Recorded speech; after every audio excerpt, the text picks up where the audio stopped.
So in talking about sacred memory, we understand that this varies from place to place, but we're talking about something that's dedicated or venerated in terms of a holy space.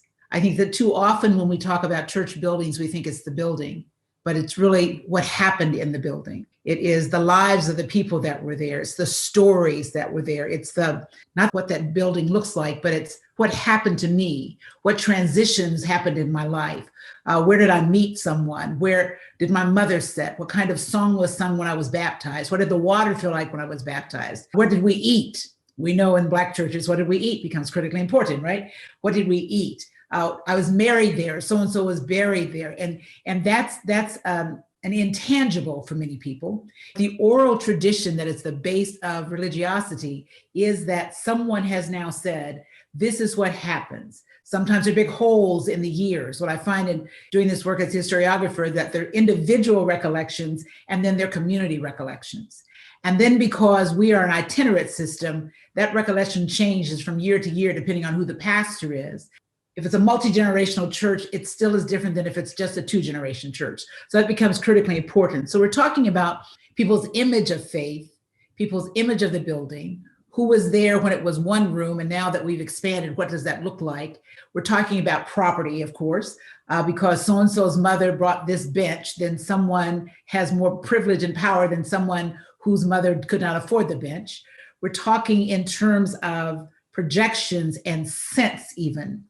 Part of sacred memory is the smells that go with the building, not just the mold, but sometimes the food wafting up while you're in the middle of worship service. It's what color our robes are become memories. These go into our faith, whether we believe that or not. So it's not just the sound of the choir and the preacher, it's individual sounds that then come together, that this is our place, this is our church, this is two generations. And when people are moving out of buildings, I think that sometimes leadership forget that they're not mad about moving out of the building. They're mad because their memories, their thought processes, what hooks them to the church, the tactile sensation kinds of things become sacred memories that give us more allegiance to a local church than sometimes the physicality that is there, the brick and mortar as it was, the iconography, how big the cross is, whether the cross is there or not, whether it's a pulpit, those kinds of things become important. And so the metaphors that use, the theology that's used, the language that's used in that local church is part of the sacred memory. That's the intangible.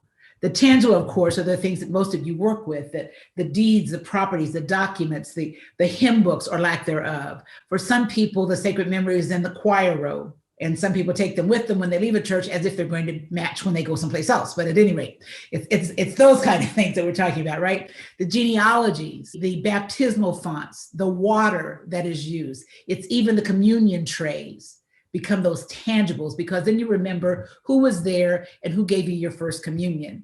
It's dishes. It's what's happening in the kitchen. It's the conversations that were in those kitchens. It is who had the Sunday school book or the little picture with the little Jesus on it, right? Who was your Sunday school teacher? When the babies made noise.